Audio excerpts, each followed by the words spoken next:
नमस्कार, designer news के खास कार्यक्रम कहीं अनकहीं में आपका एक बार फिर से स्वागत है। हमारा ये साप्ताहिक कार्यक्रम मध्य प्रदेश सचिवालय और मध्य प्रदेश की राजनीति का मिला जुला एक संगम सा होता है, जिसमें हम उन खबरों का जिक्र करते हैं, उन चुटीली बातों का जिक्र करते हैं जो होती भी हैं और नहीं भी होती हैं, जिनको लेकर अनेक चर्चाएं वल्लभ भवन के गलियारों में होती हैं, सत्ता की वीथिकाओं में होती हैं और लगभग पूरी तरह से सच होने के बावजूद भी उनको छाप पाना थोड़ा सा कठिन और मुश्किल इसलिए होता है क्योंकि वो पत्रकारिता के जो फ्रेम होती है, जो तयशुदा फ्रेम होती है, उसमें फिट नहीं बैठती है। इसलिए ये कार्यक्रम हमने शुरू किया है कहीं अनकहीं, जिसका शीर्षक ही इस तरह से रखा गया है कि जिसमें कही हुई बात भी है और अनकही हुई बात भी है। तो समझना होता है बिटवीन द लाइज, क्योंकि कई बार पत्रकारिता में जो दिखाई जाता है, जो लिखा जाता है, वो होता नहीं है, बल्कि उससे कहीं ज़्यादा होता है। तो वही एक पत्रकारिता का एक अंदाज लेकर शहर के वरिष्ठ पत्रकार श्री अरविंद तिवारी आते हैं अपने कॉलम राजवाड़ा टू रेजिडेंसी, और उसी कॉलम को का टीवी प्रस्तुतिकरण हम करते हैं कहीं अनकहीं में। अरविंद जी, आपका बहुत स्वागत है। नमस्कार अरविंद जी, मुख्यमंत्री भी अगर आपके कॉलम की तरह सब थोड़े से चुटीले हो गए। कलेक्टर शादी में नहीं बुला रहा है, इसको लेकर भी अब वो ये अच्छा है, मुख्यमंत्री इतने तनाव के बावजूद हास परिहास नहीं, मतलब एक उन्होंने इंटरेक्शन किया तो उसमें अपना भाव तो व्यक्त करा ना उन्होंने, और उन्होंने बताया कि भैया मैं खुद भी कहीं ना कहीं, मतलब ये जो हो रहा है सब इसका असर कहीं ना कहीं मुझ पे भी आ रहा है। हुआ ये था कि आदिवासियों के जो वन अधिकार पत्र के मुद्दे पे प्रदेश भर के कलेक्टर्स और कमिश्नर्स से चीफ मिनिस्टर वीडियो कॉन्फ्रेंसिंग के माध्यम से रूबरू हो रहे थे। जब इंदौर संभाग का नंबर आया तो उन्होंने कहा हाँ भाई अलीराजपुर कलेक्टर कहाँ हैं, तो वहाँ जो अपर कलेक्टर थी उन्होंने बोला छुट्टी पे हैं, प्रभारी में हूँ। तो उन्होंने कहा अच्छा। खरगोन का नंबर आया तो उन्होंने कहा खरगोन कलेक्टर कहा, तो उन्होंने कहा अपर कलेक्टर ने बताया कि सब छुट्टी पे है। तो मुख्यमंत्री ने वीडियो कॉन्फ्रेंसिंग में मौजूद चीफ सेक्रेटरी से कहा कि भाई दो जिले कलेक्टर छुट्टी पे। तो सामान्य भाव में उन्होंने कहा, तो चीफ सेक्रेटरी ने बोला कि जब सीएल पे जाते हैं तो जनरली संभागायुक्त के लेवल से ही ये छुट्टियां मंजूर हो जाती है, ईएल का मामला हो तो मुझ तक आती है। तो इसी बीच इंदौर के संभागायुक्त डॉक्टर पवन शर्मा ने कहा कि सर वो कलेक्टर खरगोन के यहाँ तो समस्या है कि उनके बेटे की शादी है और कलेक्टर अलीराजपुर, हाँ नहीं कलेक्टर खरगोन के बेटे की शादी, और वो शादी अलीराजपुर में है।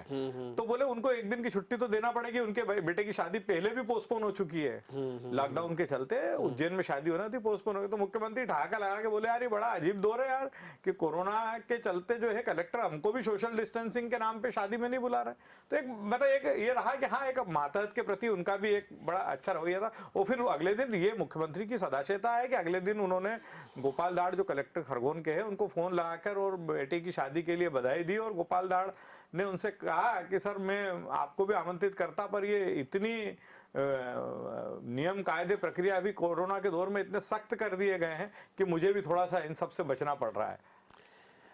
अरविंद जी, मंत्रिमंडल का विस्तार एक बड़ी खबर है और सबको ये जानना चाहता है, हालांकि आपने भी अपने कॉलम में उसका जिक्र किया है कि साहब आखिर इस मंत्रिमंडल में महाराज के अलावा किसकी चली। महाराज का तो दिखाई दे रहा है कि 11 लोग बन गए हैं, 3 लोगों को भी आप महाराज के कोटे में गिन लो जो कांग्रेस से आए हैं, बिल्कुल, तो लगभग 14 का बर्थ हो जाती है।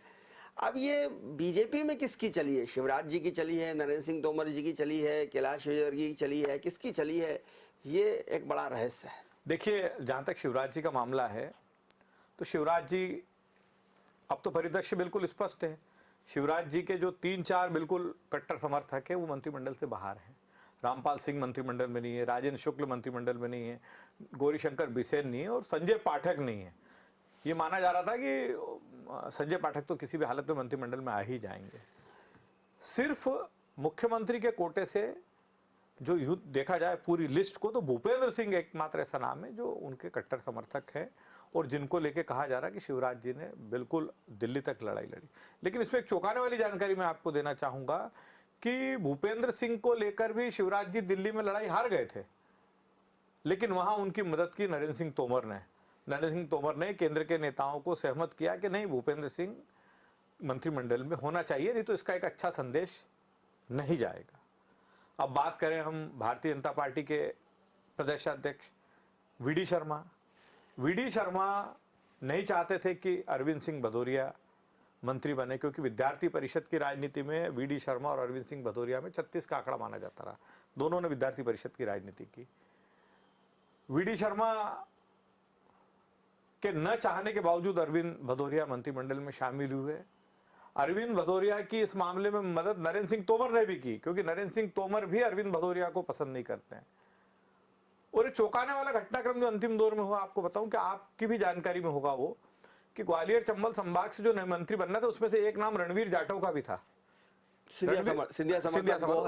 और रणवीर जाटव के बारे में ये कहा जा रहा था कि ये उन लोगों में है जिन्होंने सबसे पहले कमलनाथ सरकार के खिलाफ बगावत का जो बिगुल बचा था, हरदीप डंग के साथ रणवीर जाटव भी शामिल थे। लोटस 1 उसमें ये शामिल थे। लेकिन चूंकि अरविंद भदौरिया को मंत्रिमंडल में आने से रोकना था, तो एक भाजपा की बड़ी लॉबी ने ज्योतिरादित्य सिंधिया के माध्यम से ओपीएस भदौरिया का नाम आगे बढ़वाया।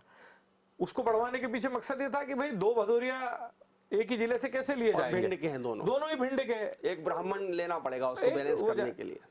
तो आप अंदाज लगाइए कि अरविंद भदौरिया को लेकर संघ कितना एडामेंट था कि जब ओपीएस भदौरिया का नाम पहुंचा और भाजपा के कुछ नेताओं ने कहा कि अब ये 2 नामों को कैसे एडजस्ट करेंगे, प्रदेश अध्यक्ष ने भी कहा, तो संघ ने कहा कि यदि इसमें से नाम हटेगा तो ओपीएस भदौरिया का नाम हटेगा। सिंधिया जी तक ये संदेश पहुंचा दीजिए कि यदि एक ही भदौरिया मंत्रिमंडल में रहना तो फिर अरविंद भदौरिया तो रहेंगे ही रहेंगे।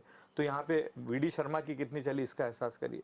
वीडी शर्मा केवल एक मोर्चे पे सफल रहे कि वो चाहते थे कि किसी भी हालत में उनके संसदीय क्षेत्र के विधायक संजय पाठक मंत्री नहीं बने। कटनी से जो विधायक है, कटनी जो है वो खजुराहो संसदीय क्षेत्र का हिस्सा है, उसको वो शिवराज जी के लाख चाहने के बावजूद भी वो संजय पाठक को रोकने में कामयाब हो गए। इसका फायदा नरेंद्र सिंह तोमर को ये मिला कि वो अपने समर्थक ब्रजेंद्र प्रताप सिंह को मंत्रिमंडल में लाने में कामयाब हो गए। पन्ना से जो विधायक है उसमें उनकी मदद जो है वो वीडी शर्मा ने भी, क्योंकि वीडी शर्मा को ये था कि संजय पाठक को किसी भी हालत में रोकना है। शिवराज जी के कोटे के जो 4 लोग मंत्री नहीं बन पाए, उनके बारे में ऐसा कहा जाता है कि शिवराज जी ने उनको दिलासा दिलाया कि दिसंबर तक इंतजार करिए, हो सकता है कुछ परिस्थितियों में बदलाव हो, उपचुनाव के नतीजों में कुछ ऐसी स्थितियां बने कि मैं आपको 14 मंत्री 14 मंत्री सब चुनाव तो बड़ा मतलब इसमें ये स्थिति, इसमें ये साफ हो गया प्रतीक जी इस मंत्रिमंडल के विस्तार में।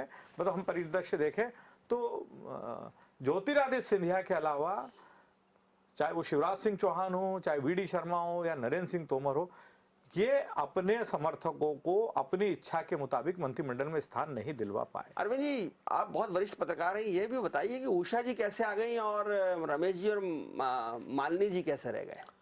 देखिए, मालिनी गौड़ का नाम तो मैं मंत्रिमंडल में के लिए शुरू दिन से मान के चल रहा था कि जो इंदौर को लेकर कश्मकश है उसमें मालिनी गौड़ को स्थान मिलना मुश्किल है। मालिनी गौड़ का ऐसा, उनके समर्थकों का ऐसा मानना था और मालिनी गौड़ का ऐसा मानना था कि नरेंद्र सिंह तोमर हमारी मदद करेंगे। करी भी उन्होंने, कोशिश भी की है ना। और उनको कहना था कि दूसरा हमारा जो महापौर का सफल कार्यकाल रहा उसके चलते शिवराज जी भी हमारा नाम पे सहमत होंगे। लेकिन जब मुख्यमंत्री, प्रदेश अध्यक्ष और नरेंद्र सिंह तोमर पूरी तरह से केंद्र पर आश्रित हो गए, जब भोपाल से सूची दिल्ली चली गई तो वहां पे उषा ठाकुर का पलड़ा इसलिए भारी हो गया कि एक तो राजनाथ सिंह ने उनकी खुल के मदद की, और दूसरा जो है संघ ने जो चुनिंदा नाम आगे बढ़ाए थे उसमें उषा ठाकुर का नाम था। और जो मैंने आपसे पिछले टॉक शो में भी एक बार अपन जिक्र कर चुका हूं कि उषा ठाकुर को लेके बार बार ये पॉइंट कंसिडरेशन में आया। उनको मंत्रिमंडल में इसलिए स्थान मिला कि 2003 में इनको 1 नंबर से कहा कि आप चुनाव लड़ो, अलग-अलग विधानसभा जीतना। दूसरा है कि जब महू गई तो उनके लिए नितांत अपरिचित सा क्षेत्र था और वहां पे कैलाश विजयवर्गीय का पूरा होल्ड था, लेकिन उसके बावजूद महू गई, कैलाश विजयवर्गीय ने उनकी मदद की और वो चुनाव जीत गए। तो एक संघ का कंसिडरेशन उनको लेके था कि नहीं, इनको मौका मिलना चाहिए, तो संघ मददगार बना। जहां तक रमेश मेंदोला का मानना है कि रमेश मेंदोला क्यों नहीं मंत्रिमंडल में आ पाए, मुझे ऐसा लगता है कि इन दिनों भारतीय जनता पार्टी का केंद्रीय और प्रदेश नेतृत्व जो है वो कहीं ना कहीं थोड़ा सा उस लाइन से इतर चल रहा है जिस लाइन को पार्टी में कैलाश विजयवर्गीय फॉलो करते हैं, और मुझे लगता है इसी का नुकसान रमेश मेंदोला को उठाना पड़ा। चेतन कश्यप भी बहुत प्रबल दावेदार थे। चेतन कश्यप के बारे में कहा जाता है कि वे आलू के समान हैं, जी, सबके साथ एडजस्ट हो जाते हैं। आलू गोभी, आलू मटर, आलू मेथी सब बन जाता है, तो वो सबके साथ एडजस्ट हो जाते हैं। लेकिन बहुत प्रबल दावा रखने के बाद भी वो मंत्री नहीं बन पाए। देखिए, जब से मंत्रिमंडल विस्तार की बात चली थी तो मालवा निमाड़ से जो नेता विधायक मंत्री बनना तय माना जा रहा था जिनका, उसमें चेतन कश्यप का नाम भी एक प्रमुखता से था। ये लोग बोलते थे कि जगदीश देवड़ा बनेंगे, विजय शाह बनेंगे, रमेश बिंदोला के लिए लोग बोलते थे कि रमेश बिंदोला बनेंगे, चेतन कश्यप का नाम भी लेते थे। चेतन कश्यप को मंत्रिमंडल में शामिल करने के पक्षधर शिवराज सिंह चौहान भी थे और नरेंद्र सिंह तोमर भी थे। और दूसरा, दिल्ली में एक बहुत बड़ी लॉबी है जो चेतन कश्यप की हमेशा लॉबिंग करती है। दरअसल चेतन कश्यप दिल्ली में जहाँ रहते हैं हेली रोड पे, उनका जो निवास है वो संघ और भाजपा के कई दिग्गजों का आश्रय स्थल है। मैंने खुद देखा वहां पे कई संघ के नेताओं को और कई भारतीय जनता पार्टी के नेताओं को जो अलग अलग राज्यों से राज्यसभा में चुने जाते थे, उसके पहले उनका आश्रय स्थल हेली रोड्स के वही फ्लैट्स रहते थे। तो ऐसा माना जा रहा था कि चूंकि चेतन कश्यप का मैनेजमेंट भी बहुत तगड़ा है, उन्होंने कहा आडवाणी जी की यात्रा जब निकलने वाली थी तो पार्टी ने कहा, पार्टी सरकार में तो थी नहीं उस समय, उन्होंने कहा कौन इसका पूरा मीडिया प्रबंधन देखा, तो चेतन कश्यप ने बोला कि मैं देखूंगा। कई मोर्चों पर पार्टी के लिए वो संकट मोचक की भूमिका में रहे, फंड मैनेजर भी माने जाते, इसलिए उनका तय माना जाता। लेकिन मुझे ऐसा लगता है कि जब ये मामला दिल्ली गया और दिल्ली में विनय सहस्त्रबुद्धे बहुत अहम भूमिका में आ गए इस पूरे मामले में, केंद्र के नेतृत्व के साथ इसको किस तरह से रखना, क्या करना, राज्य और केंद्र के नेतृत्व के बीच में जो है वो समन्वय की भूमिका में जब आ गए, तो मुझे लगता है कि उस स्थिति में चेतन कश्यप का नाम सूची से ड्रॉप हुआ और ओम प्रकाश सकलेचा जो है, क्योंकि वैश्य वर्ग से किसी एक को स्थान मिलना था, पारस जैन तो पहले आउट हो गए थे, चेतन कश्यप भी जैन ही है। तो मुझे लगता है कि दिल्ली में जाके जो समीकरण बदले, उसके चलते ओम प्रकाश सकलेचा जो है दिल्ली के नेताओं, जिसमें पीयूष गोयल भी शामिल है, नितिन गडकरी भी शामिल है और विनय सहस्त्रबुद्धे भी शामिल है, उनकी मदद के चलते वो कैबिनेट में स्थान पाने में सफल हो गए। कैलाश नारायण सारंग बहुत वरिष्ठ नेता है, भारतीय जनता पार्टी के पुत्र पुरुष माने जाते हैं। और एक ज़माने में जब पटवाजी हुआ करते थे तब पटवा, लखीराम अग्रवाल, सारंग साहब और मोघे जी की जो चौकड़ी होती थी वो पूरे मध्य प्रदेश, छत्तीसगढ़ की भारतीय जनता पार्टी की राजनीति को प्रभावित करती थी। अब उनके साहबजादे को, उनके पुत्र को, विश्वास सारंग को पुनः मंत्री बनाया गया है। इस बार कैबिनेट मंत्री बनाया गया, राज्य मंत्री पहले भी वो रह चुके हैं। तो उसमें भी कुछ चर्चा ये है कि कैसे रामेश्वर शर्मा और विष्णु खत्री का नाम कटा, उसके पीछे ये है कि सारंग साहब बीमार थे और मुख्यमंत्री जी उनसे मिलने गए थे, तो वहाँ कुछ सारंग साहब, जो सीनियर सारंग साहब थे, उन्होंने मुख्यमंत्री से कुछ कहा। देखिए, कैलाश नारायण सारंग भारतीय जनता पार्टी के बहुत वरिष्ठ नेता, और जब सुंदरलाल पटवा और लखीराम अग्रवाल के हाथ में मध्य प्रदेश भारतीय जनता पार्टी के सारे सूत्र थे, तब समन्वय की भूमिका कैलाश नारायण सारंग ही अदा करते थे और सत्ता और संगठन के बीच में समन्वय की भूमिका में रहते थे वो। और एक नारा चल पड़ा था, लखी सारंग सुंदरलाल, कि मध्य प्रदेश में भारतीय जनता पार्टी कौन क्या है, तो लखी सारंग सुंदरलाल लिखा है। और शिवराज जी भी जो है पटवा जी के साथ साथ कैलाश नारायण सारंग के शिष्य माने जाते हैं, कि जब वो विद्यार्थी परिषद की राजनीति करते थे, युवा मोर्चे की राजनीति करते थे, तब सारंग जी ही गुरुतर दायित्व निभाया करते थे। सारंग जी इन दिनों गंभीर रूप से अस्वस्थ हैं और सारंग जी की बात का, पटवा जी और सारंग जी की बात का हमेशा शिवराज सिंह चौहान सम्मान करते हैं। इसी का नतीजा रहा है कि सुरेंद्र पटवा जब तक पटवा जी जीवित रहे हमेशा मंत्रिमंडल में स्थान पाते रहे। एक संयोग है कि सारंग जी बीमार थे, उसके पहले माना जा रहा था कि भोपाल से मंत्रिमंडल के 3 लोगों की पुख्ता दावेदारी, और मुख्यमंत्री व्यक्तिगत तौर पर चाहते हैं कि रामेश्वर शर्मा मंत्री बने। संगठन सुहास भगत चाहते थे कि विष्णु खत्री को स्थान मिले, और विश्वास सारंग को लेकर अधर की स्थिति थी। हालांकि विश्वास सारंग भी शिवराज जी के प्रिय पात्र है, लेकिन अगर 2 प्रिय पात्र में चयन की बात आ रही थी तो रामेश्वर शर्मा उसमें प्राथमिकता पा रहे थे। तो सारंग जी बीमार थे, शिवराज जी उनसे मिलने गए। उसके बाद का जो डेवलपमेंट सामने आया कि रामेश्वर शर्मा और विष्णु खत्री दौड़ से बाहर हुए और विश्वास सारंग कैबिनेट मंत्री के रूप में शिवराज मंत्रिमंडल में शामिल किए गए। तो एक इसको राजनीतिक हलकों में बड़ी चर्चा है, इसको एक कड़ी के रूप में देखा जा रहा है। और देखिए आप, इसी का वो है कि शिवराज जी रामेश्वर शर्मा को चाहते थे कि तमाम वरिष्ठ विधायकों के होते हुए रामेश्वर शर्मा अंततः प्रोटेन स्पीकर बनने में सफल हो गए। इस दौर में प्रोटेन स्पीकर की भूमिका भी बड़ी अहम रहने वाली है जब तक विधानसभा अध्यक्ष का चुनाव नहीं हो जाता। तो इसलिए एक राजनीतिक हलकों में बड़ी चर्चा है सारंग जी की अस्वस्थता, शिवराज जी का उनसे मिलने जाना और उसके बाद विश्वास सारंग का मंत्री के रूप में मध्य प्रदेश कैबिनेट में आना।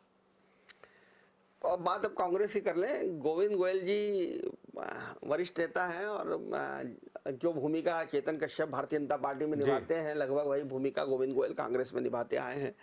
लेकिन 8 साढ़े 8 बजे के बाद गोविंद गोयल जी का रंगीन मिजाज हो जाता है और उनका तेवर अलग हो जाते हैं। अलग तेवर हो जाते हैं। तो उस तेवर की वजह से कोई ये पद चला गया उनका कोषाध्यक्ष वाला। दरअसल गोविंद गोयल जब से कमलनाथ प्रदेश कांग्रेस अध्यक्ष बने थे तो मध्य प्रदेश कांग्रेस के खजांची की भूमिका में थे और कांग्रेस को उनके जैसे लक्ष्मीपुत्र की आवश्यकता भी थी, क्योंकि गोविंद गोयल जो हैं वो पार्टी के लिए पैसा जुटाने और खर्च करने में माहिर माने जाते हैं। लेकिन उनके मन में बड़ी पीड़ा थी। गोविंदपुरा से विधानसभा का टिकट मांगा उन्होंने, भोपाल से लोकसभा का टिकट मांगा उन्होंने, टिकट मिल नहीं पाया। तो उनको लगता था कि पार्टी मेरा उपयोग करती, तो अक्सर कहा करते थे रात को 8 बजे बाद, जो एक जुमला कांग्रेस में चर्चित हो गया कि गोविंद गोयल के तेवर रात को 8 बजे बाद बड़े अलग हो जाते हैं। तो बोला करते थे अरे यार ये क्या है, मेरे को लूप लाइन का पद दे रखा है, कमलनाथ जी मुख्यमंत्री नहीं थे तब से मैं पार्टी के लिए मेहनत कर रहा हूँ, और उसके बाद भी मुझे जब वो मुख्यमंत्री बन गए उसके बाद भी ये रहे। और बोले क्या है कोषाध्यक्ष का पद, बोले हमेशा लोगों से वही करते रहो। बोला इतना पैसा चाहिए, अपन कहते इतना पैसा है नहीं, कहाँ से व्यवस्था करें ये। तो उन्होंने बीच में कमलनाथ जी को पत्र भी लिखा था कि मुझे इस दायित्व से आप मुक्त कर दें। लेकिन जब ये बार बार वो लोगों से बात बोलते रहे और ये बात कमलनाथ जी तक पहुंची, तो उन्होंने अभी कुछ दिनों पहले पार्टी के जो संगठन प्रभारी हैं चंद्रप्रभाष शेखर, उनसे बुला के बोला यार वो गोविंद गोयल का एक कागज बहुत दिनों से अपने पास पड़ा हुआ, जरा निकाल के ले आओ। वो जो कागज शेखर साहब लाए तो वो गोविंद गोयल का पत्र था जिसमें उसने कहा था कि मैं मध्य प्रदेश कांग्रेस के कोषाध्यक्ष के रूप में आप कंटिन्यू नहीं करना चाहते। तो कमलनाथ जी ने कहा कि उनका इस्तीफा मंजूर करिए और देखेंगे बाद में अगर मौका मिला तो उनको नई भूमिका देंगे, लेकिन अभी तो उनको कोषाध्यक्ष पद के दायित्व से मुक्त कर और उनको आभार पत्र भी भेज दिया। आभार पत्र भी कमलनाथ जी ने भिजवा दिया उनको। पैसे की बात हो रही है तो दीपक दरियानी का जिक्र भी होना चाहिए। आशा कन्फेक्शनरी और बहुत ज़्यादा धनाढ़ हैं, धनपति हैं। उनके पुत्र भी काफ़ी चर्चाओं में रहे हैं। एक बड़ी महंगी कार में घूम रहे थे वो कर्फ्यू के दौरान, फिर दंड बैठक लगानी पड़ी, उठक बैठक लगानी पड़ी। तो दीपक दरियानी बाबू भी जो है आजकल कमलनाथ जी के बड़े नज़दीकी हो गए हैं। और क्या उसका राज क्या, उनकी चित्रकार भी हो गए हैं, पेंटर भी हो गए। देखिए मैंने आपसे पहले भी कहा था कि कमलनाथ जी तो ये मानकर चल रहे हैं कि मध्य प्रदेश की सत्ता में उनकी वापसी होगी, बहुत कॉन्फिडेंट है वो। और वही नहीं, मध्य प्रदेश में ऐसे कई लोग हैं जो ये मान रहे हैं कि कमलनाथ का अच्छा समय फिर आएगा। ये लोग सब उनसे सतत संपर्क में हैं, मिलते रहते हैं। उनमें से दीपक दरियानी भी एक हैं जिनकी पहचान मध्य प्रदेश में कन्फेक्शनरी किंग के रूप में बनती जा रही है, कि मध्य प्रदेश का जो कन्फेक्शनरी बिजनेस है उसका एक बहुत मेजर शेयर दीपक दरियानी के पास में है। दीपक दरियानी, आपको ध्यान हो तो कमलनाथ जी मुख्यमंत्री पद से हटने के कुछ 1-8 महीने पहले जब इंदौर आए थे तो उनकी फैक्ट्री पे भी गए थे। उन्होंने पूरी वर्किंग प्रोसेस देखी थी और एक कोई नई यूनिट का उन्होंने उद्घाटन किया था। और जब जब कमलनाथ जी ने भोपाल में उद्योगपतियों से बात की उसमें दीपक दरियानी बड़ी अहम भूमिका में रहे। और दीपक दरियानी के प्रति कमलनाथ जी के प्रेम का, स्नेह का अंदाज आप इससे भी लगा सकते हैं कि जब इंदौर में जो कन्फेक्शनरी क्लस्टर बनना था उसमें कुछ विलंब हो रहा था तो उन्होंने उद्योग विभाग के अधिकारियों से नाराजगी जताई थी और एक समय सीमा तय करते हुए कहा था कि आप इस समय सीमा में इसको क्रियान्वित करिए, इस क्लस्टर को अस्तित्व लाइए। उसमें भी कहा जा रहा था कि दीपक दरियानी की बड़ी अहम भूमिका है। दीपक दरियानी पिछले दिनों कमलनाथ से मिले थे। ऐसा कहा जा रहा है कि एक बहुत ही खूबसूरत पेंटिंग उन्होंने कमलनाथ को गिफ्ट करने के लिए बनवाई थी। कमलनाथ अब जो आवास उन्हें सांसद की हैसियत से आवंटित था उसमें शिफ्ट हो गए हैं। दीपक दरियानी ने वो पेंटिंग कमलनाथ को भेंट की। संयोग आप ये देखिए कि कमलनाथ और दीपक दरियानी की मुलाकात और वो पेंटिंग भेंट करने के बाद जब दीपक दरियानी यहाँ आए तो उसके कुछ ही दिनों के बाद DGGI जो सेंट्रल की एक अथॉरिटी है, GST कर अपवचन के मामले में जो है बड़ी महत्वपूर्ण भूमिका उसकी है, उसका छापा जो है उनके संस्थान पे अभी संयोग है कि दुर्योग है? हाँ दुर्योग है, ये देखा जाना है, सोची समझी चीज है। लेकिन 50,000 अभी तक जानकारी में आ रहा है कि 50 लाख रुपए की पेनल्टी तो जो है उनको, जो टैक्स चोरी पाई गई उनके यहाँ, उसको उनको चुकानी पड़ी। अब साहब ये जो पेंटिंग और पैसा इस सब का जिक्र चल रहा है, तो कमलनाथ जी जब मध्य प्रदेश के मुख्यमंत्री हुआ करते थे तब जनसंपर्क विभाग के 2 वरिष्ठ आईएएस अधिकारी जनसंपर्क विभाग से जैसे तैसे पिंड छुड़ा के निकल लिए, राजेश राजौरा जी और संजय शुक्ला। ये कहानी क्या है? देखिए, दरअसल पिछले 7-8 साल से आप पिछले 10 साल का परिदृश्य देखें तो जो भी जनसंपर्क विभाग का प्रमुख सचिव होता है वो बहुत अहम पद माना जाता है। वो इसलिए भी कि जनसंपर्क विभाग के प्रमुख सचिव के साथ साथ वो मध्य प्रदेश माध्यम का एमडी भी होता है। मध्य प्रदेश माध्यम इस समय सरकार का बड़ा संस्थान है। जो भूमिका किसी समय में लघु उद्योग निगम की रहती थी सरकारी कामकाज से जुड़े मामलों में, वही अब माध्यम की हो चुकी है। राजेश राजौरा बमुश्किल 2.5-3 महीने जनसंपर्क विभाग के प्रमुख सचिव रहे और संजय शुक्ला भी मुझे लगता है कि इतनी ही अवधि में प्रमुख सचिव रहे। ऐसा कहा जा रहा है कि सरकार के अलग अलग विभागों का फंड मध्य प्रदेश माध्यम को प्रचार प्रसार के लिए ट्रांसफर होना और फिर मध्य प्रदेश माध्यम से चुनिंदा संस्थानों तक वर्क ऑर्डर जाना एक बड़ा चर्चा का विषय हो गया था और अब बड़े अफसरों को लगने लगा था कि इसमें कहीं हम उलझ न जाएं। और कुछ मुद्दों पर उनकी नाराजगी भी थी कि आखिर ऐसा क्यों किया जा रहा है। तो इसी के चलते इन दोनों अफसरों ने जब समझा कि यहाँ का कामकाज बड़ा टिपिकल हो गया और वो जो करियर प्रभावित हो सकता है, तो उन्होंने, मतलब जिसको कहा जा सकता है ना कि दबे पांव वापस जाना उचित समझा। मतलब उन्होंने जिस भी लेवल पे वो अपनी बात रख सकते थे उन्होंने वहां अपनी बात रखी और अंततः वो जनसंपर्क विभाग से मुक्त होने में सफल होगा। क्योंकि अब उस समय राजेश राजौरा अपर मुख्य सचिव के पद पर पदोन्नति के कगार पे थे, संजय शुक्ला भी बहुत सीनियर अधिकारी हो चुके हैं।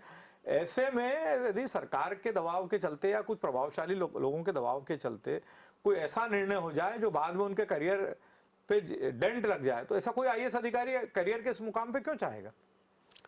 तो इसलिए यह बेहतर रहा कि विवाद में आने से पहले ही उसको छोड़ दिया जाए।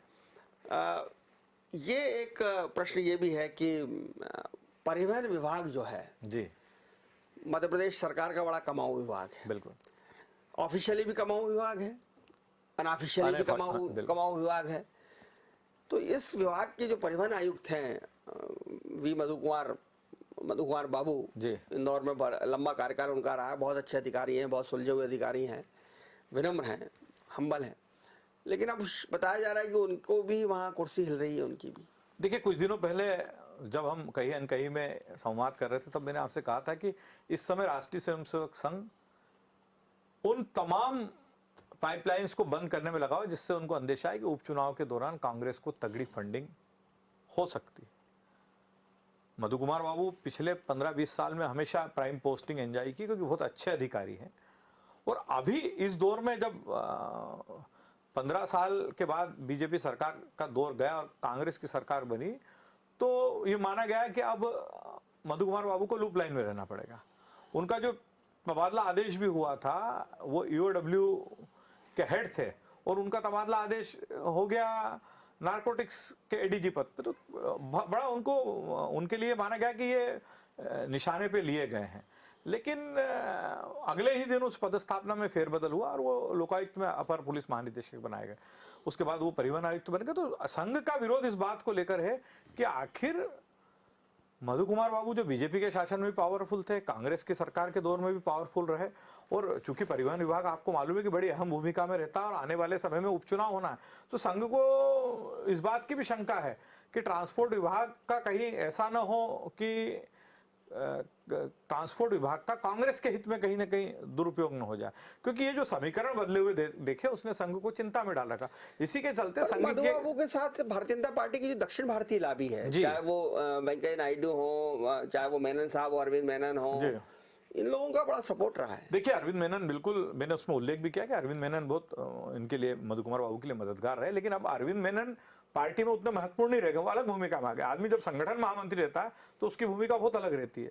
तो इसलिए, और इस सब के बावजूद क्या, जब आपने देखा होगा भारतीय जनता पार्टी में किसी मुद्दे पर संघ पीछे पड़ जाता है, संघ अगर पीछे पड़ जाए तो फिर भारतीय जनता पार्टी में कई सरकार में बैठे लोगों को न चाहते हुए भी कई निर्णय लेना पड़ता। ऐसा ही दबाव संघ का अभी मधु कुमार बाबू को लेकर है। और एक सवाल इंदौर का भी कि कौन बनेगा कुलपति? बिल्कुल, इंदौर और उज्जैन दोनों। देखिए, देवी अहिल्या विश्वविद्यालय और विक्रम विश्वविद्यालय के कुलपति का निर्णय जल्दी होना है। देवी अहिल्या विश्वविद्यालय के कुलपति का निर्णय होने में कुछ समय लगेगा, लेकिन विक्रम विश्वविद्यालय का कुलपति तो जल्दी तय होना है। डॉक्टर आशुतोष मिश्रा, जो संघ परिवार के भी बड़े नजदीकी माने जाते हैं और 2 बार इंदौर विश्वविद्यालय के कार्यवाहक कुलपति भी रहे हैं, उनके बारे में ऐसी चर्चा है कि वो विक्रम विश्वविद्यालय के कुलपति पद के भी दावेदार हैं।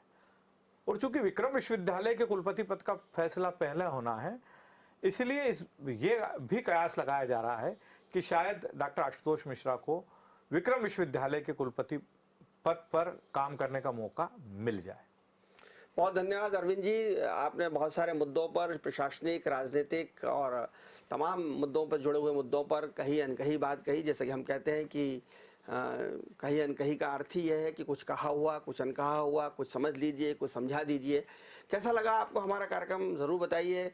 अगले हफ्ते कुछ नई जानकारियों के साथ, कुछ नई चुटीली बातों के साथ हम फिर से हाजिर होंगे। तब तक के लिए हमें आज्ञा दीजिए और देखते रहिए डिजाइनर न्यूज़। खबरों का सिलसिला जारी रहेगा। नमस्कार।